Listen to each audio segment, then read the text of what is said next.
At this table, everyone is welcome. At this table, everyone is seen. At this table, everybody matters. No one falls between. At this table, you can sit forever. At this table, you can speak your mind. At this table, everything's forgiven. There's enough for everyone.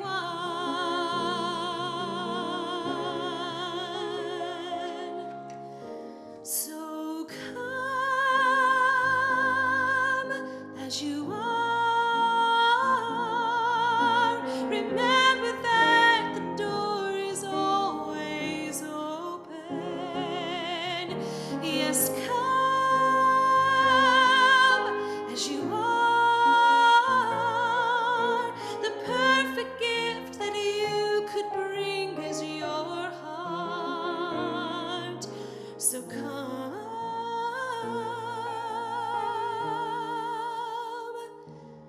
as you are.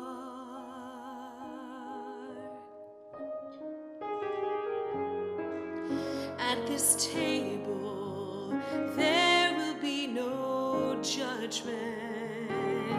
At this table, mercy has a seat. At this table, we're all sons and daughters. There's no place I'd rather be. So come as you are. Remember that the door is always open. Yes, come as you are. The perfect gift that you could bring is your heart. So come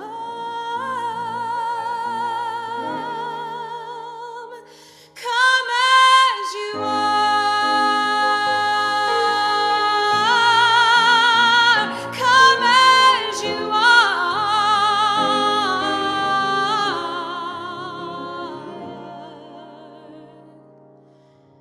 At this table, everyone is welcome. At this table, everybody cares. At this table, everybody matters. So come, pull up a chair.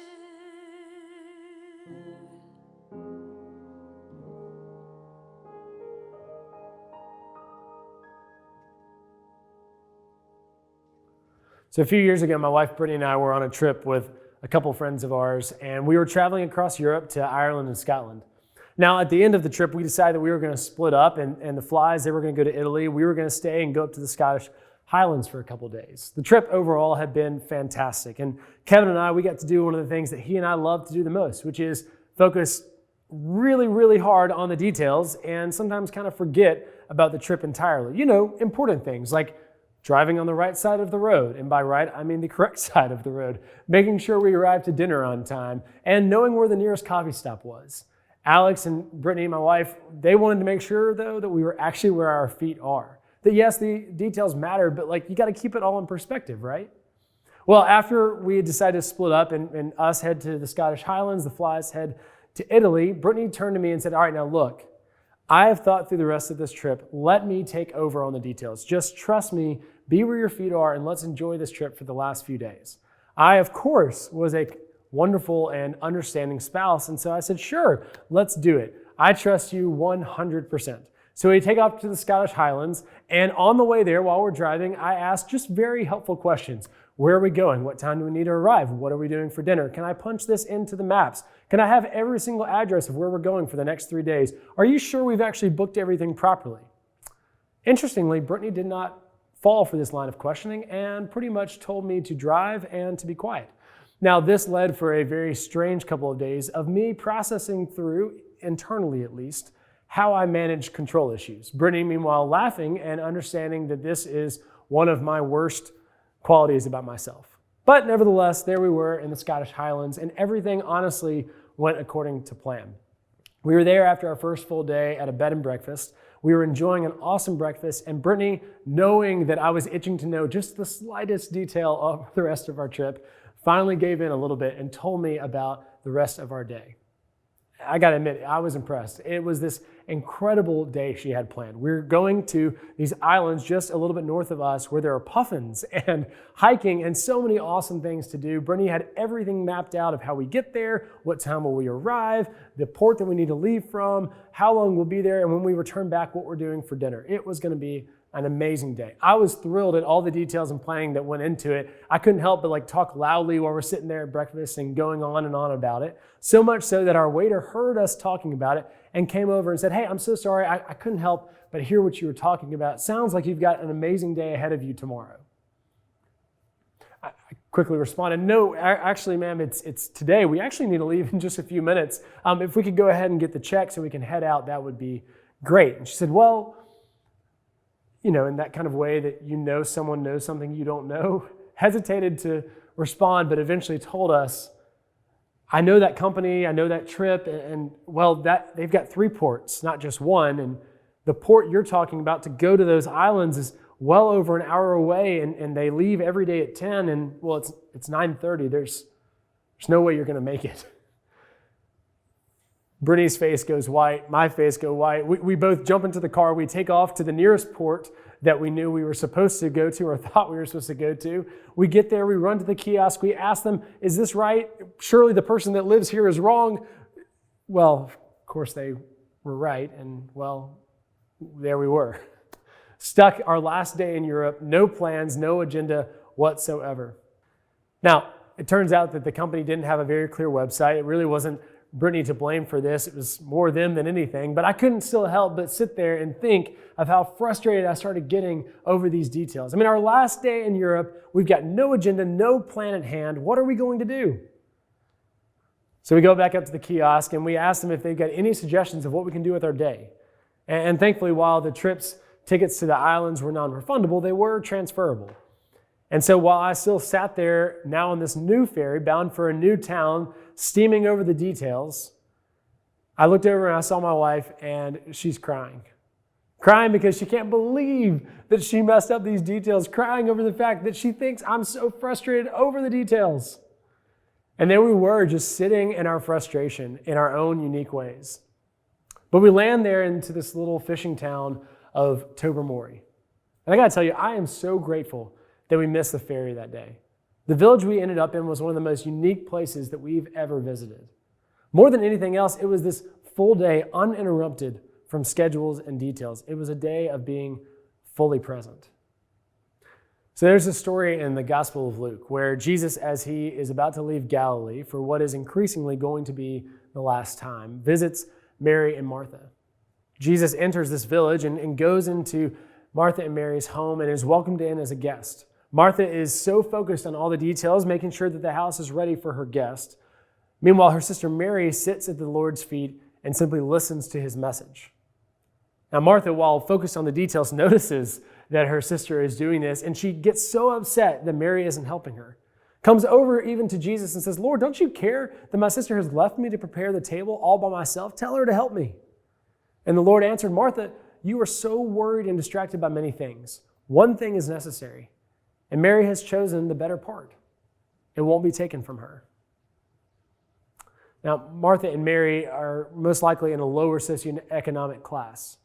There's no servants around the house to help prepare the meal and clean the house. They're is clearly this rhythm and practice that they have in their home of how things ought to be, the responsibilities that need to be shared. And this guest of honor has already arrived, and the details are left unchecked. The meal is not nearly ready enough or lavish enough for the occasion. And where's Mary? Just casually enjoying the company, as if all the planning went out the door. Clearly, this doesn't sit well with her. She gets so upset. She goes even over to Jesus. I'm imagining Mary sitting right there as she gets on to Mary in front of Jesus.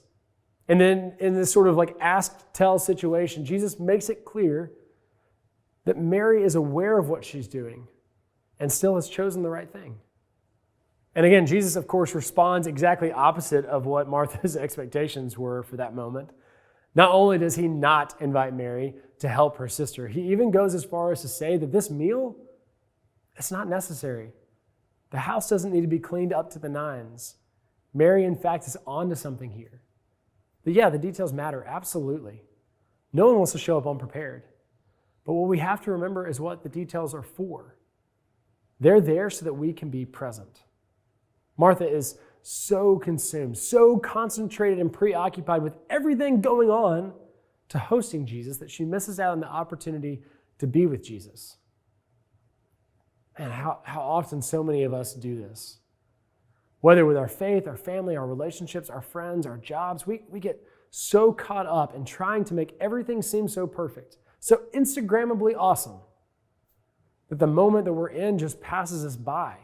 It's like being at a wedding when everyone pulls out their phone to record that first dance of the couple, and by the time they put down the phone to enjoy the moment, the dance is over. We're so caught up in the details of a trip, we forget the whole point was to take it and explore something new. When was the last time that you really were in the presence of God? No agendas, no lists. There's no need of, hey, this is how it needs to be. Wait, let me just get this finished up first. Just in the presence of God. Whether through prayer or in the presence of others, when was the last time that you truly paused and sat in the goodness of that one thing? The opportunity to feel love and mercy wash over you. The chance to be reminded of how incredibly loved you are. Just how good you are formed in the eyes of Christ. How remarkably sacred you are. When was the last time you put aside all the prerequisites and believed that you are enough? In this encounter with constant task and to-do lists, Jesus invites us to be present. This season of Lent is all about that. So may you in this time sit at the feet of Christ and let that be enough.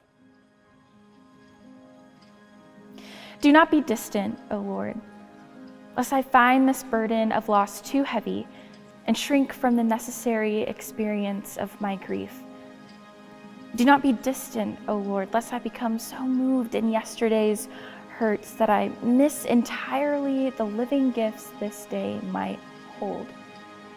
Let me neither ignore my pain, pretending all is okay when it isn't, nor coddle and magnify my pain, so that I dull my capacity to experience all that remains good in this life. For joy that denies sorrow is neither hard-won, nor true, nor eternal. It is not real joy at all. And sorrow that refuses to make space for the return of joy and hope, in the end becomes nothing more than a temple for the worship of my own woundedness. Amidst the pain that lades these days, give me courage, O Lord, courage to live them fully, to love and to allow myself to be loved, to remember, to grieve, to honor what was, to live with thanksgiving in what is, and to invest in the hope of what will be. For this is who we are, a people of the promise, a people shaped in the image of God, whose very being generates all joy in the universe, yet who also weeps and grieves at its brokenness. Let me learn now, O God, to do this as naturally as the inhale and exhale of a single breath, to breathe out sorrow, to breathe in joy, to breathe out lament, and to breathe in hope, to breathe out pain, to breathe in comfort, to breathe out sorrow, and to breathe in joy. In one hand, I grasp the burden of my grief, while the other I reach for the hope of grief's redemption. And there, between the tension of the two, between what was and what will be, in the very is of now, let my heart be surprised by, shaped by, warmed by, remade by the same joy that forever wells within and radiates from your heart, O God. Amen.